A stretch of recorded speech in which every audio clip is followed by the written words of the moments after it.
Computadoras. El Vaticano abre sus archivos secretos. El Vaticano anunció que el 15 de febrero abrirá parcialmente sus archivos secretos de la época previa a la Segunda Guerra Mundial.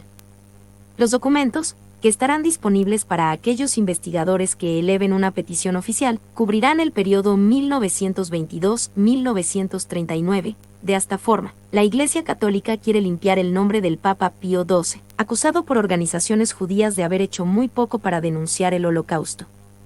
Durante los años previos a la guerra, quien luego sería Pío XII se desempeñó como embajador vaticano ante Berlín. Documentos destruidos. Los primeros 640 documentos que se pondrán a disposición de los estudiosos el próximo año cubren las relaciones entre la Santa Sede y Alemania desde 1922 hasta 1939. Sin embargo, el Vaticano dejó constancia que muchos de los legajos del periodo 1931-1934 fueron prácticamente destruidos o dispersados durante los bombardeos aliados contra Berlín y por un incendio, informa la agencia de noticias Reuters. Entretanto, los documentos que abarcan el periodo entre 1939 y 1949, y que tratan sobre los prisioneros de guerra, saldrán del archivo en una segunda instancia. Los materiales que contienen información sobre las relaciones entre Pío XII y Alemania hasta su muerte en 1958, serán puestos a disposición de los estudiosos en 3 años. Apertura parcial. El Vaticano siempre ha defendido la posición de Pío XII, explicando que su silencio se debió al temor de poner aún más en peligro la vida tanto de católicos como judíos. En un comunicado de inicios de 2002, la Santa Sede informó que espera que los documentos demuestran el enorme trabajo de caridad y asistencia, emprendido por el Papa Pío XII, para los prisioneros y las víctimas de guerra, sin distinción de nacionalidad, religión o raza. Este anuncio llegó tiempo después de que los estudiosos judíos y católicos que examinaban los documentos suspendieran sus actividades porque el Vaticano no abría sus archivos de forma completa. La Santa Sede aceptó que una apertura parcial resultaba verdaderamente frustrante para los estudiosos. Sin embargo, argumentó que esto se debió a la necesidad de proteger a las víctimas del Holocausto que aún estaban vivas. Una vieja sospecha para quien ha seguido las informaciones publicadas sobre este tema, aparentemente, la noticia solo tenía de sorprendente el hecho de que estos familiares del pontífice venían a sumarse al coro multitudinario que reclama se arroje luz sobre las confusas circunstancias en que se produjo el inesperado fallecimiento. Apenas transcurrido un mes desde la muerte, la prensa española anuncia la inminente presentación en Roma de Han asesinado al Papa, Operación Paloma, una novela en la que los periodistas Jesús Ramón Pena y Mario Eduardo Satol sostienen que la muerte del Papa Luciani obedeció a un movimiento puramente económico, debido a que el imperio financiero del Vaticano es uno de los más poderosos del mundo, y existen poderosos motivos para intentar eliminar al máximo dirigente de esta fortuna. Sin embargo, a comienzos de aquel mismo mes, los tradicionalistas romanos seguidores del arzobispo Lefebvre ya avanzaron la posibilidad de que Juan Pablo I hubiese sido asesinado por los masones infiltrados en las altas esferas vaticanas, a las que culpabilizaban de impulsar las tendencias reformistas postconciliares en la Iglesia, a las que supuestamente se opondría el Papa. La Sotana Roja. Ciertas revistas de extrema derecha habían acusado de estar afiliados a la masonería al secretario de Estado de la Santa Sede, Cardenal Vilat, al presidente de la Congregación de Obispos, Cardenal Baggio, al banquero del Vaticano, Arzobispo Marcinques y a otros prelados. En 1980, Bruce Marcelli fantasea con el tema en su novela Un asesino para Juan Pablo /diagonal, en la que el Papa Luciani es envenenado por la ficticia Sociedad de los Nuevos Apóstoles, cuyos 12 miembros se oponen a los cambios propulsados por el Concilio Vaticano II y apoyan como pontífice al Cardenal Siri. 3 años después, en La verdadera muerte de Juan Pablo I, Jean-Jacques Thierry plantea la hipótesis de que Vilat sustituyó a Pablo VI por un Socias y planeó la muerte de su sucesor cuando éste descubrió la infiltración masónica en las esferas vaticanas, insólita teoría la del doble que aún hoy sostienen no pocos ultraconservadores. De forma más seria y mejor documentada, Roger Peirefite, buen conocedor de los entresijos de la masonería y del Vaticano, sostiene en La Sotana Roja la tesis de un complot tramado por algunos prelados que mantenían estrechas relaciones con mafiosos, financieros y dirigentes de la logia Peggy II, encubriendo bajo seudónimos muy evidentes a personajes que a esas alturas eran ya bien conocidos. Y describe al Papa como un reformista liberal empeñado en erradicar la corrupción de la cúpula eclesial, presentando a Vilat y a Márcinques como instigadores del crimen, llevado a cabo por un asesino profesional con una jeringuilla envenenada, a fin de evitar su inminente destitución. Ese mismo año, los fabricantes de best-seller G. Thomas y M. Morgan Beats publican Pontífice, una documentadísima investigación sobre las vidas de los 3 últimos papas y las críticas circunstancias en que se desarrollan sus pontificados, en la que sugieren que la hipótesis del asesinato fue un rumor hábilmente promovido por el KGB soviético, para desacreditar al Vaticano en unos momentos de gran tensión en sus relaciones con la URSS. El encubrimiento en nombre de Dios, la tesis de una conspiración urdida para asesinar a Luciani con digitalina, a fin de impedir los cambios planteados por el Papa para acabar con la corrupción, es defendida en 1984 por David Yayop en su obra En nombre de Dios, resultado de 3 años de intensas investigaciones en las que contó con la colaboración clandestina de algunos miembros de la Curia Vaticana. Yayop demuestra que el Vaticano encubrió las circunstancias en que se produjo el fallecimiento y proporciona indicios suficientes para considerar necesaria la apertura de una investigación oficial. Su libro provocó un verdadero escándalo. La situación era realmente grave, hasta el punto de llevar a un esoterista ultraconservador como Jan Parvulescu a aceptar la posibilidad de que Juan Pablo I fuese ejecutado para evitar que condujese a la Iglesia a una desviación teológico, progresista y tercermundista. Se refiere al sueño revolucionario y anarquista que Yayop atribuye al Papa Luciani y a sostener a un tiempo que, aprovechando estas circunstancias, Yayop y sus comandatarios sin rostro pretenden presentar al Vaticano convertido en la mayor potencia criminal del mundo. El presidente de la Comisión Pontificia para las Comunicaciones Sociales reaccionó al libro de Yayop, remitiendo a las nunciaturas apostólicas y a algunas conferencias episcopales unos folios, elaborados por Monseñor Nicolini, en los que se rebatía la hipótesis de que el llorado Juan Pablo I pretendiese revolucionar la jerarquía vaticana, explicando que imaginar un ambiente propicio a conjuras es imposible para quien vive en la realidad cotidiana del Vaticano, añadiendo que la salud del Papa era más bien enfermiza, y dejando claro que carece de importancia quien descubrió el cadáver del pontífice. Pese a todo, una encuesta publicada en 1987 demostraba que el 30% de los italianos estaban convencidos de que el Papa de la Sonrisa murió asesinado. Un ladrón en la noche. Conscientes de la necesidad de argumentos más contundentes, las autoridades vaticanas animaron a realizar una investigación imparcial sobre el asunto al periodista John Cornwell. Le dieron unas facilidades sin precedentes que le permitieron entrevistarse con los más importantes protagonistas de la historia que aún seguían vivos, sin imponerle condición alguna. Todo ello, aclara, con la esperanza de que saldrían a la luz pruebas concluyentes de la falsedad de todas las teorías conspiratorias, que durante más de una década han sido causa de malestar para la Iglesia Católica Romana. En Como un ladrón en la noche, nos explica que las pruebas comenzaron a llevarme a una conclusión que me parece más vergonzosa y más trágica que cualquiera de las conspiraciones propuestas hasta el presente. Le despreciaban por su torpe forma de andar, su aspecto desganado, sus inocentes discursos, su lenguaje sencillo e imitaban el silbante tono de su voz. Se referían a él en tono condescendiente, con diminutivos. Había interminables historias sobre su comportamiento y sus meteduras de pata. Se dejó morir por no sentirse capacitado para ser papa. Murió solo, en el centro de la comunidad cristiana más grande del mundo, por negligencia y por falta de amor, ridiculizado y menospreciado por la institución que existía para mantenerle.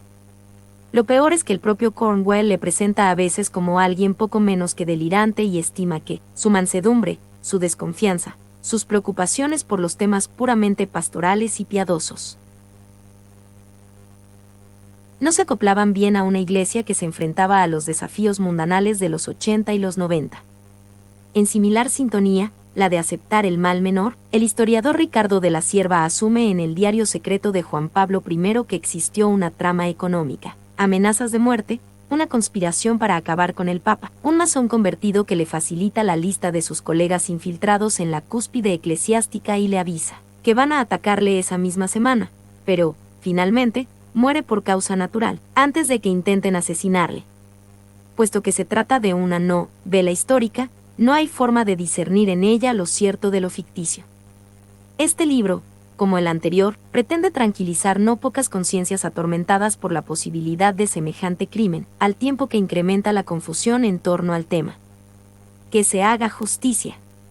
Y en estas circunstancias se encontraba la polémica cuando, a comienzos de 1991, las declaraciones de los familiares de Juan Pablo I vinieron a añadir leña a la caldera de las sospechas. Como si Dios, o el demonio, se empeñase en que los trapos sucios del Vaticano siguieran siendo noticia, o bien en crear confusión en torno al tema que nos ocupa. Una semana después, la prensa anunciaba la próxima aparición de un libro explosivo. La muerte del Papa. El jesuita norteamericano Robert Graham expone en el mismo los resultados de su amplia investigación sobre las tramas de espionaje, propias y ajenas, que se han tejido en torno a los secretos del Vaticano, y en las que han participado no pocos religiosos. Lo que más me llamó la atención del asunto era que pocas semanas antes, a mediados de diciembre de 1990, una pequeña editorial había comenzado a distribuir el primer libro, que yo sepa, en el que un sacerdote sustenta la tesis del asesinato, se pedirá cuenta. En opinión de su autor, el español Jesús López Sáez, licenciado en Teología, Filosofía y Psicología, era necesario este libro, ya que el de Cornwell no solo no contentó al Vaticano, sino que supera incluso la distorsión que ya se había hecho de la imagen de Albino Luciani, y es necesario hacerle justicia. El problema de la muerte de Juan Pablo I está ahí, explica, y se puede resolver, no encubriendo ni reprimiendo el asunto, sino tratando de corazón comprenderlo. Abundan los indicios que justificarían una investigación en cualquier estado de derecho. Con ello no se ataca a la Iglesia, al contrario, se la defiende. La clave evangélica es la purificación del templo, que es casa de oración y no debe convertirse en un mercado ni en cueva de bandidos. Evidentemente, lo que está en juego es muy grave, donde ha habido más negocios. ¿En el mercado vaticano o en el viejo templo denunciado por Jesús? ¿No son demasiadas las muertes que han acompañado esos negocios? ¿Se ha hurtado a la Iglesia y al mundo la causa de la muerte de Juan Pablo I? Si no se responde adecuadamente a estos interrogantes, la nueva evangelización quedará desacreditada como vieja comedia, desgraciada y estéril. Como dice el Señor en el Evangelio de Lucas, se pedirá cuenta. Han matado a mi padre. Ha hecho caso omiso a las prudentes recomendaciones de que no publicase su libro, consciente de que un artículo sobre el mismo tema, publicado en la revista religiosa Vida Nueva, le costó el cese como responsable de catequesis de adultos en el secretariado nacional.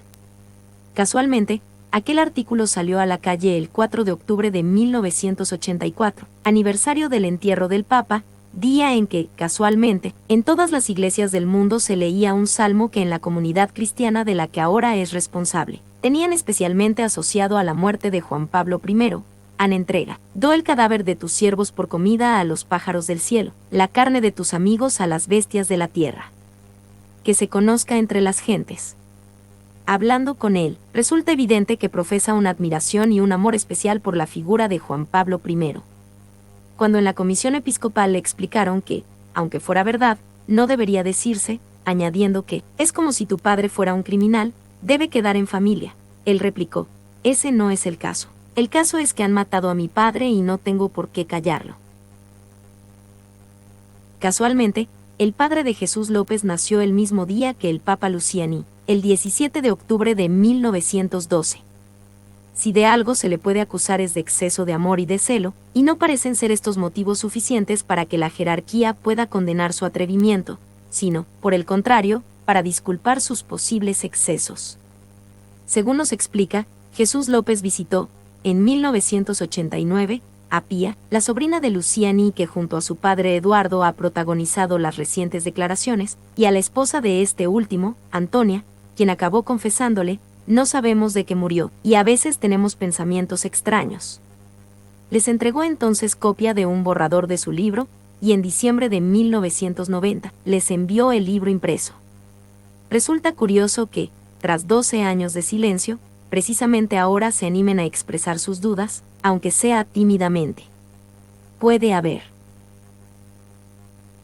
sido este sacerdote español el catalizador de esa reacción. Aunque así no fuese, hay demasiada sincronicidad entre ambos hechos como para ignorar que resultan significativos. Pero veamos cuáles son los hechos en que se fundamenta la polémica. ¿Por qué no se hizo la autopsia? El 29 de septiembre de 1978, el Vaticano comunicaba oficialmente que, hacia las 5:30 de esa mañana, el secretario particular del Papa, no habiéndole encontrado en la capilla, como de costumbre, le ha encontrado muerto en la cama, con la luz encendida, como si aún leyera. El médico, Dr. R. Busonetti, que acudió inmediatamente, ha constatado su muerte, acaecida probablemente hacia las 23 horas del día anterior a causa de un infarto agudo de miocardio. Las evidencias acumuladas posteriormente demostraron que fue la hermana Vincenze quien descubrió el cadáver. Al entrar en la habitación del pontífice, desconcertada porque no obtuvo respuesta a sus insistentes llamadas. Según varios testigos, estaba sentado en la cama, con la luz encendida, las gafas puestas y unos papeles entre las manos. La monja corrió entonces a despertar al secretario John McGee, quien constató la muerte y llamó al cardenal Vilat. Acompañado por el médico, este último examinó el cadáver y llamó a los embalsamadores.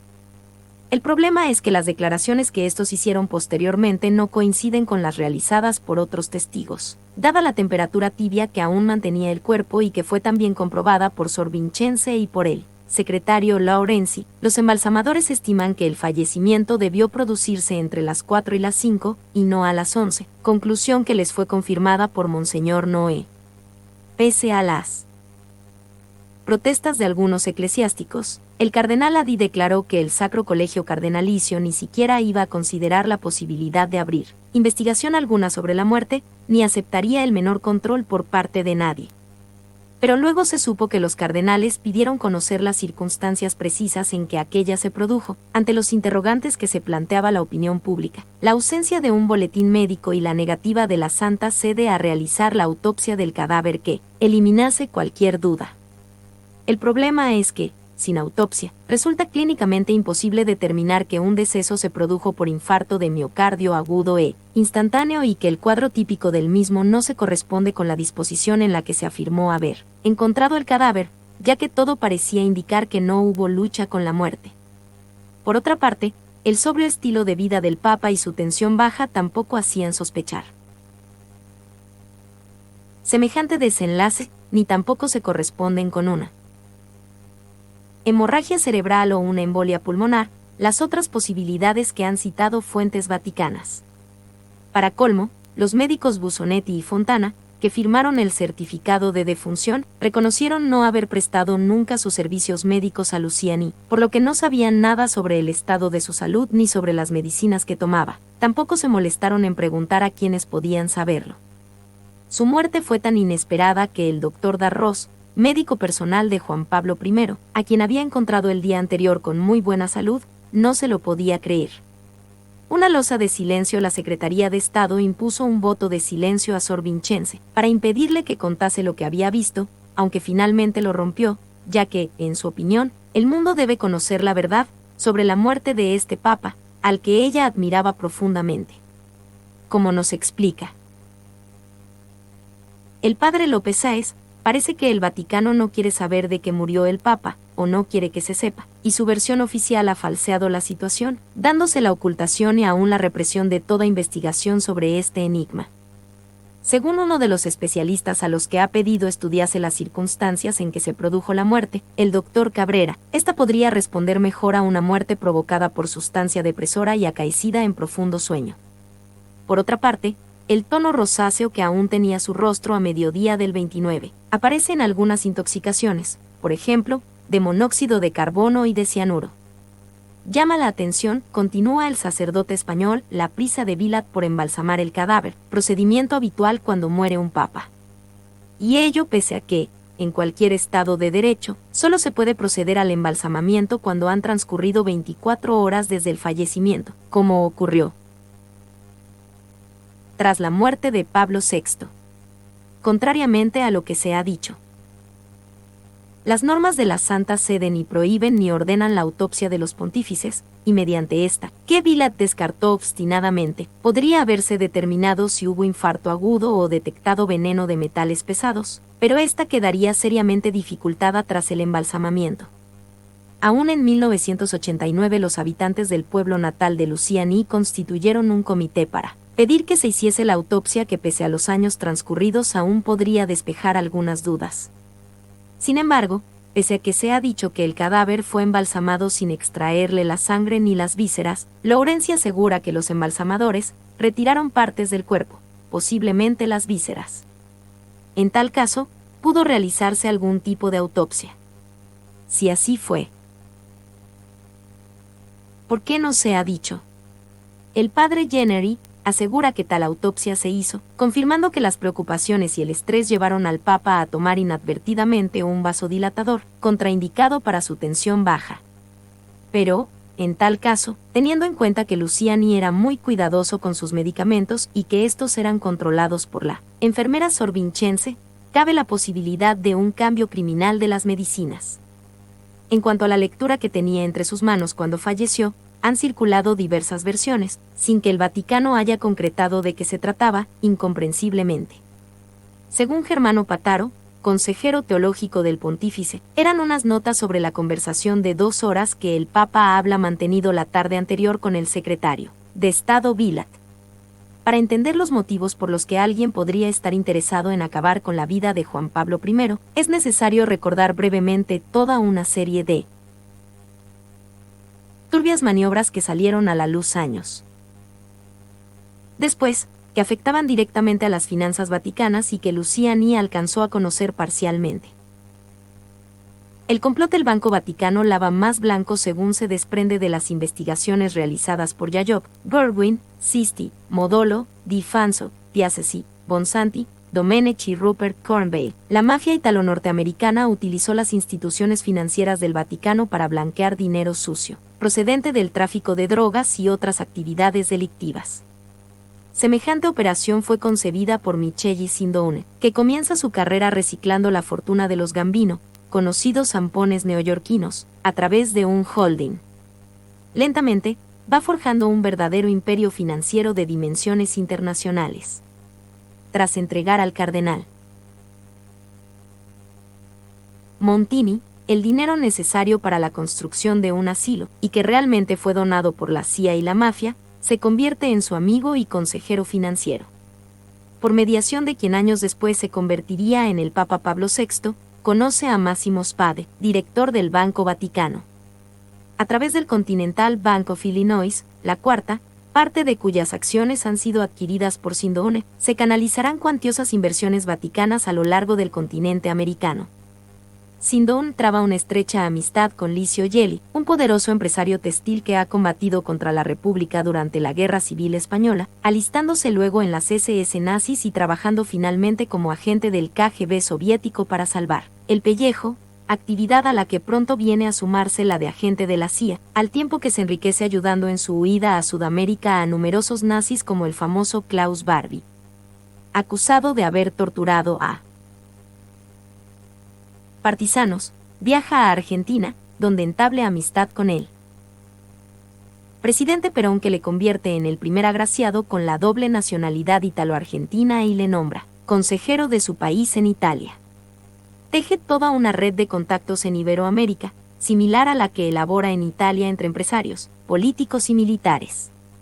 A partir de 1966, anima a muchos de estos a ingresar en la agrupación P2, a través de la cual Gamberini, gran maestre del Gran Oriente de Italia, pretende contar con un grupo de personajes eminentes que fuesen favorables y útiles a la masonería, pero que pronto escapa a su control. El poder de convicción y la creciente influencia de Gelli, convertido ya en gran maestre de la logia P2, llevan a muchos a ingresar en ella convencidos de que les resultará de gran ayuda en sus carreras. Gelli se dedica a acumular secretos que le permiten incrementar su poder y chantajear a otros para que se integren en su logia, convirtiéndose así en el epicentro donde confluyen las más confidenciales informaciones del país, gracias a las cuales manipula las más diversas instancias. Las amistades argentinas de Gelli para centralizar sus actividades en Iberoamérica. Gelli compra una mansión en Montevideo, jactándose de ser amigo de poderosos hombres de negocios y de dirigentes derechistas de todo el continente. Contribuye al retorno de Perón. En 1973 asiste como invitado de honor a la inauguración de su presidencia y Andreotti comenta, asombrado, el respeto reverencial que el general le profesaba, asegurando que vio cómo Perón se arrodillaba ante Gelli. Su influencia en Argentina estuvo asegurada sucesivamente por el ministro ocultista López Rega, y tras el golpe militar por el general Suárez Mazón y por el almirante Macera, ligados a los escuadrones de la muerte y miembros de la P2. Junto a ellos, Gelli hace suculentos negocios, comprando principalmente petróleo y armas. Gelli y Sindoune se introducen en las más altas esferas vaticanas de la mano de Umberto Ortolani, abogado y gentilhombre de su santidad, que se convertirá en el lugarteniente de Gelli dentro de la P2, conociendo así a Monseñor Paul Marcinques. Hijo de lituanos y criado en Chicago, en 1963 este se había convertido en el corpulento guardaespaldas e intérprete predilecto de Pablo VI, salvando su vida en Manila y ganándose su plena confianza. Cuando es encargado de dirigir el Instituto para las Obras de Religión, IQR, aparato financiero del Vaticano, el obispo Marcinques utiliza los consejos y la red bancaria internacional de Sindoune para invertir buena parte de la fortuna del Vaticano, al tiempo que Sindoune utiliza la estructura bancaria de la Santa Sede para evadir impuestos y blanquear el dinero de la mafia, y Gelli garantiza la cobertura política de las operaciones. Los escándalos financieros. En 1973 Sindoune se ha convertido en el banquero más importante del país. El primer ministro le saluda como el salvador de la lira y el embajador norteamericano le califica el hombre del año. Pero la crisis del petróleo, sus operaciones especulativas y los rumores sobre sus relaciones con la mafia contribuyen a que su imperio se derrumbe en menos de un año. Sindoune huye a Estados Unidos y el Vaticano pierde una cifra considerable en la operación, hecho desmentido por Marcinques, quien niega conocer a Sindoune. Roberto Calvi, que conoció a Pablo VI cuando era arzobispo de Milán, trabó relación con Sindoune, probablemente por intermedio de Spade y Marcinques, cuando era subdirector general del Banco Ambrosiano. Había razones sobradas para este encuentro. El IOR era propietario de buena parte de las acciones del Ambrosiano y de la mitad del Finanbank, uno de los bancos suizos de Sindoune. Gracias a estos apoyos, en 1971 Calvi se convierte en presidente del banco y no tardará en ser tesorero de la P2. Tras él, crack Sindoune, el IOR encarga a Calvi de sus inversiones en él extranjero, prestando su nombre para que éste compre la mitad de las acciones de la banca Mercantile Florentina, y Marcinques forma parte de la directiva de la sucursal en Bahamas del Ambrosiano. Gelli viaja a Nueva York, donde Sindoune había sido detenido acusado de fraude y testifica que su amigo era víctima inocente de una intriga comunista. Allí, Sindoune le presenta a Phil Guarino, director de la campaña electoral de Reagan, a cuya inauguración presidencial le invitará. Mi nombre es Demim, soy tu asistente personal, mi sitio en internet es demim.es.tl.